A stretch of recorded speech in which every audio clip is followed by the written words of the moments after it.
फिर धन वापस आने लगा, वैसे वैसे उसके नात रिश्तेदार फिर वापस आने लगे।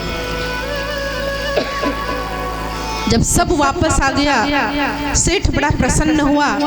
तो फिर जब टहलने के लिए गया तो फिर से देखा कि भगवान के कदम के निशान दिखाई दिए। फिर भगवान से कहता है कि जब सबने साथ छोड़ा तो तूने भी साथ छोड़ दिया, और जब सब वापस आए तो तू भी साथ वापस आ गया, मुझे तेरी जरूरत नहीं है। भगवान कहता है, पगले, जो 2 कदमों के निशान दिखाई दे रहे थे वो तेरा नहीं था, वो मेरा था। मैं उस समय तुझे गोद में लेकर चल रहा था। बोलिए राधे राधे। ये भगवान का कार्य है कि जब दुख आता है, तकलीफ आती है, तो भगवान हर कार्य में मददगार होता है। लेकिन तब जब आप उसे अपना सर्वस्व न्यौछावर करेंगे, उसे सर्वस्व मानेंगे, तब।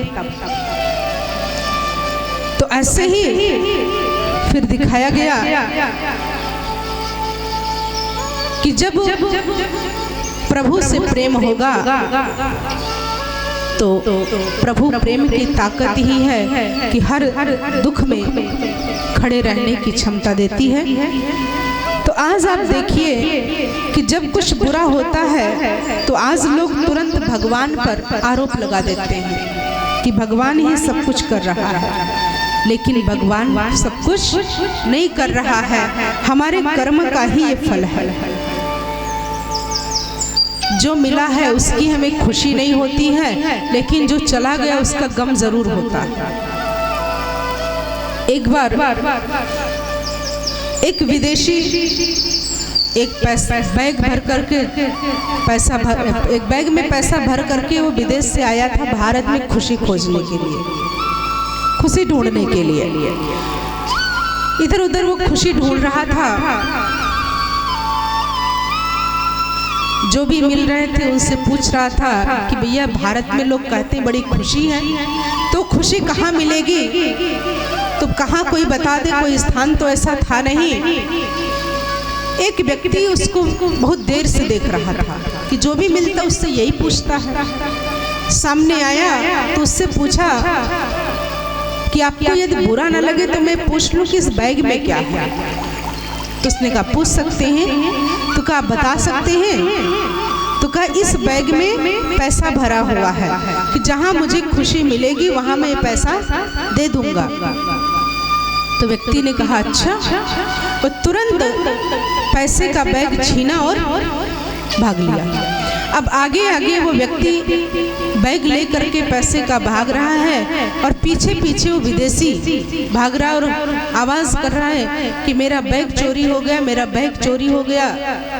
काफी दूर निकल गए, वो भागता गया, वो पीछे से खदेड़ते गए। जब कुछ दूर पहुंच गए तो उसने बैग को फेंक दिया और खुद छिप गया। और जैसे ही उस विदेशी को बैग मिला तो तुरंत खुशी से झूमने लगा कि मेरा पैसा मुझे वापस मिल गया। वो व्यक्ति तुरंत बाहर आता है और कहता है कि खुशी कोई बाहर बिकने वाली चीज नहीं जो तू पैसे से खरीदने आया था। खुशी तुम्हारे ही अंदर है, जो मिला है उसी में खुश रहो। कहते हैं कि जो प्राप्त है वो पर्याप्त है। ज्यादा खोजने की कोशिश करेंगे तो जो मिला है वो भी चला जाएगा। इसलिए बाहर खोजने की कोई चीज नहीं है। लेकिन भगवान कहते हैं कि जैसे हमारे कन्हैया गोपियों के संग थे तो गोपियों ने बड़ा आनंद लिया, बड़ी खुशियां मनाई, लेकिन छोटे से अभिमान ने भगवान को भी दूर कर दिया।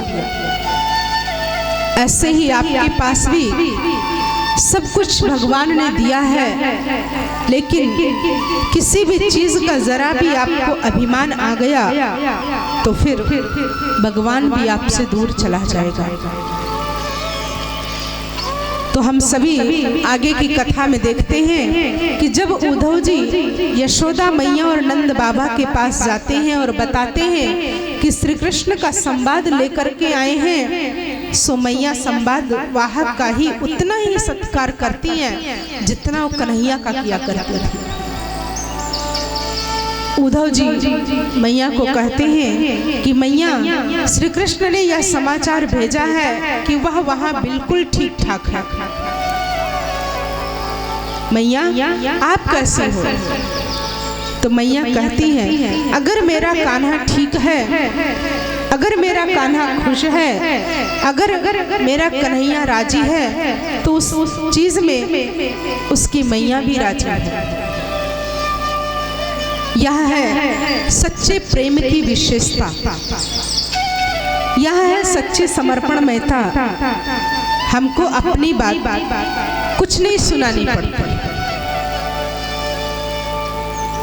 हमको तो बस भगवान का दिया हुआ ज्ञान सुनना है और भगवान से प्रेम करना है। फिर आप देखिए कि जब आपके अंदर यह गुण आ जाएगा तो आपको जिंदगी में किसी भी चीज की कमी महसूस नहीं होगी। इसके पश्चात उद्धव जी मैया जब मैया के साथ संवाद कर रहे हैं, मैया के साथ वार्तालाप कर रहे हैं, तो मैया कहती है कि मैंने कन्हैया को भला सुख दिया ही कहाँ? मैंने तो यहाँ कभी उसको सूखी रोटी और मक्खन खिला दिया, कभी मैंने कन्हैया को ओखल से बांध दिया, लेकिन फिर भी उद्धव जब कन्हैया यहाँ था तो मुझे लगता है कि एक बार मैंने जो गलती की थी उसकी मटकी फोड़ने पर मैंने उसको ओखल से बांधा था, अन्यथा और तो कभी कहीं भी हमारे प्रेम में कमी नहीं रही। उद्धव हमने कहीं कोई कमी नहीं रखी कन्हैया से प्रेम करने में। उसको हर कुछ यहाँ मिला ब्रज में, लेकिन अगर वो मथुरा जाकर के हमारा कन्हैया खुश है, राजी है, तो उसकी मैया भी उसके इस राजीपने से सुन करके सब कुछ स्वीकार करती है।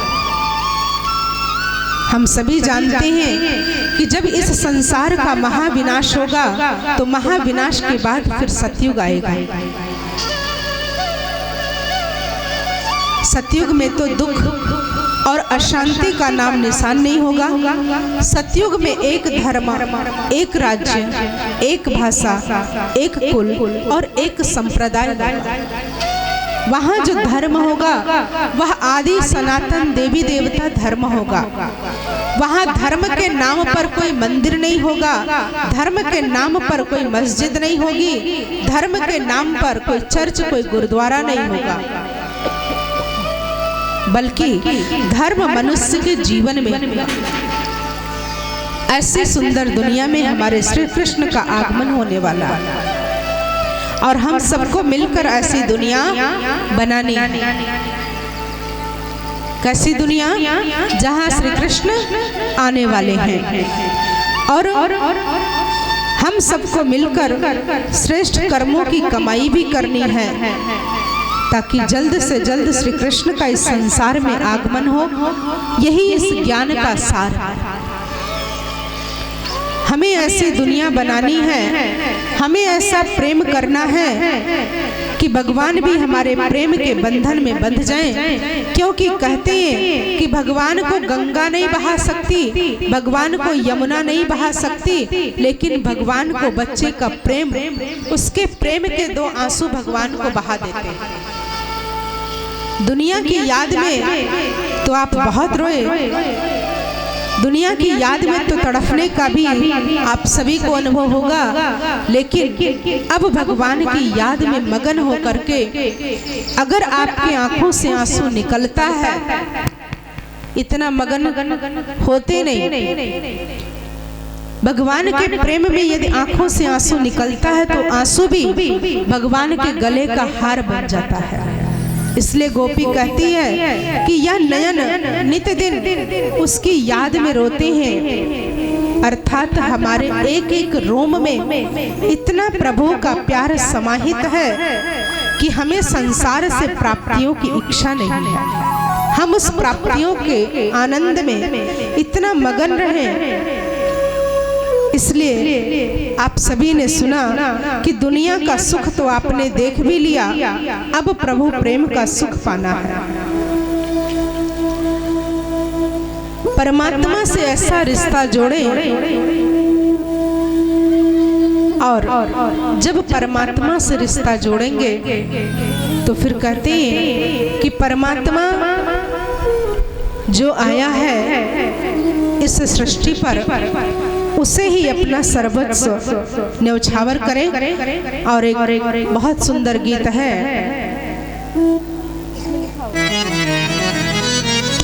ओ बाबा ये आपने कैसा जादू फेरा है, जिसको देखो वही है कहता बाबा तो बस मेरा है।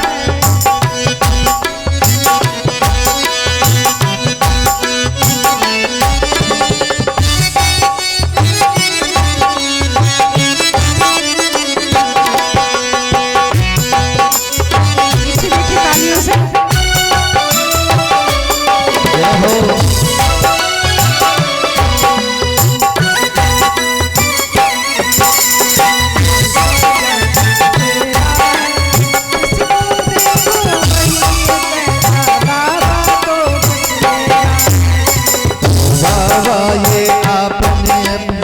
कैसा जादू फेरा है, जिसको देखो वही है कहता बाबा तू बस मेरा है।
करके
किसका है?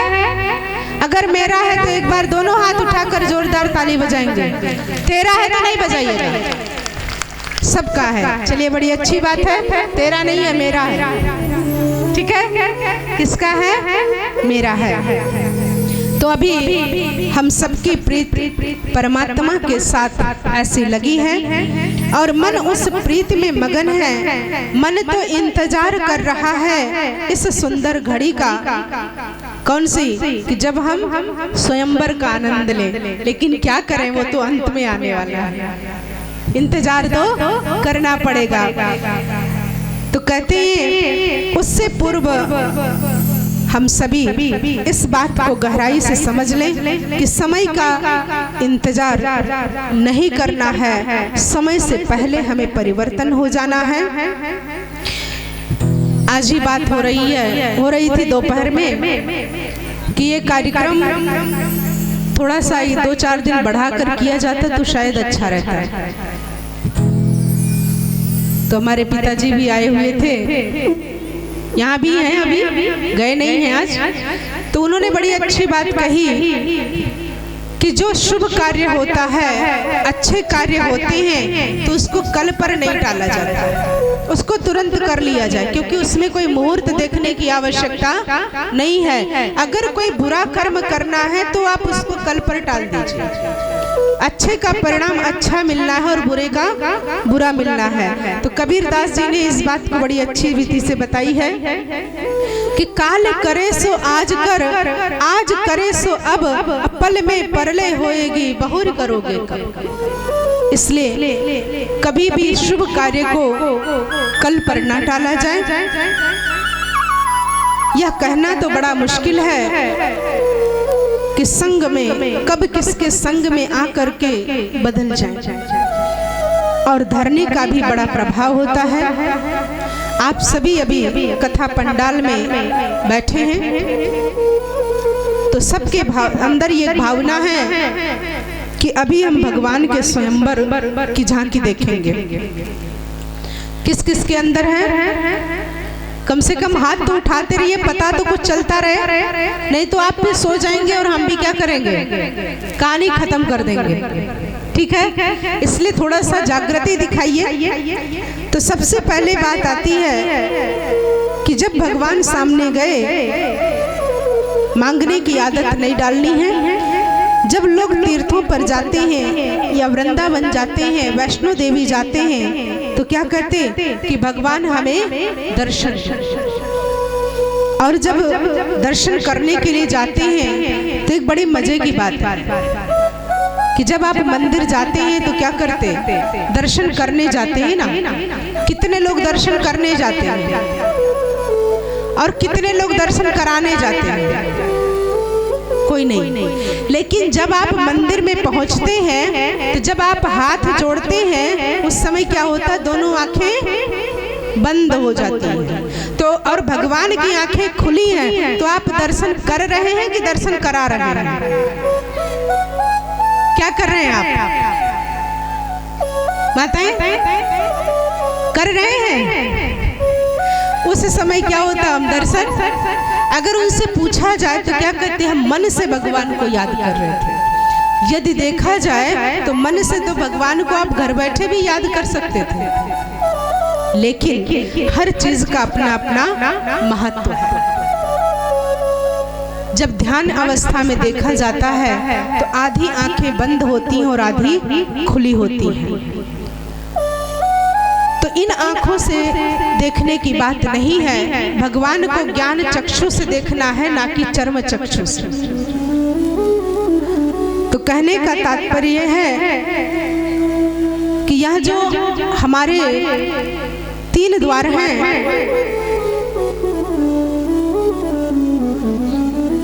अगर आपको अपने मन को एकाग्र करना है तो आप देखिए कि जब लोगों को ध्यान की अवस्था में बैठा हुआ दिखाया गया, महावीर स्वामी जी को आप देखेंगे तो ध्यान में कैसे बैठे, आप सभी देख रहे हैं ध्यान में कैसे बैठते हैं, तो दोनों पांव को मोड़कर पालथी लगा के बैठे।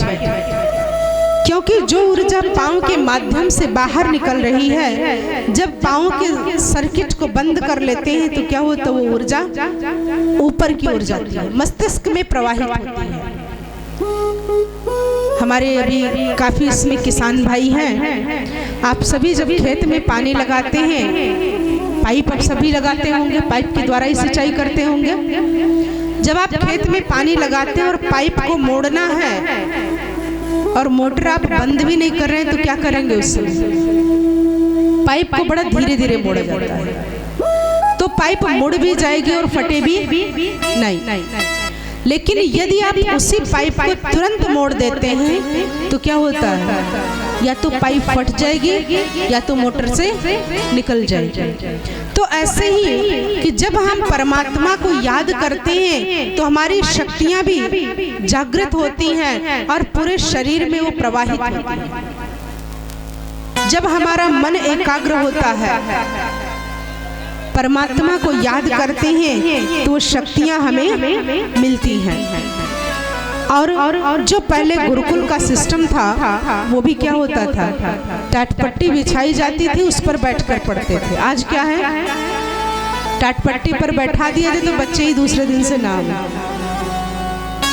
तो ये सब जो सिस्टम बनाए गए थे, ये सिस्टम ही बने थे सिर्फ और सिर्फ कुछ रीजन को लेकर, ऐसे ही नहीं बना दिया गया था।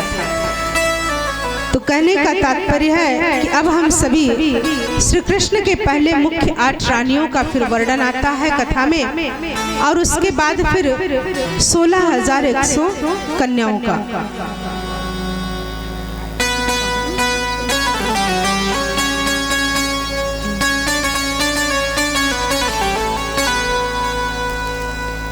सोलह 16,100 कन्याओं का जो कृष्ण ने पाणी ग्रहण किया, जो कहानी के माध्यम में दिखाया गया है कि कैसे उनको भौमासुर के चंगुल से छुड़ाया और उनका फिर उद्धार किया। भौमासुर नाम का एक राक्षस था। वो राक्षस ने कहा था कि जब 16,108 रानियां कन्याएं हो जाएंगी तब मैं उनके साथ स्वयंवर करूंगा। और जब 16,100 कन्याएं भौमासुर के कब्जे में हो गई तो भगवान जा करके भौमासुर का वध करके और उन 16,100 कन्याओं को वहां से छुड़ा कर लाते हैं, कन्याओं का उद्धार करते हैं। लेकिन जो उनकी पहली उनकी 8 रानियां गाई हुई हैं, यह इस बात का प्रतीक है कि श्री कृष्ण की वहां 8 डिनास्टी चली।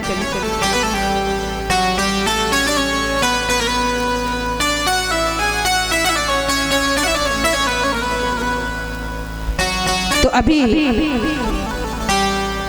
ये तो 8 डिनास्टी में अलग अलग रानियां हुई, कृष्ण की 8 जन्म हुए।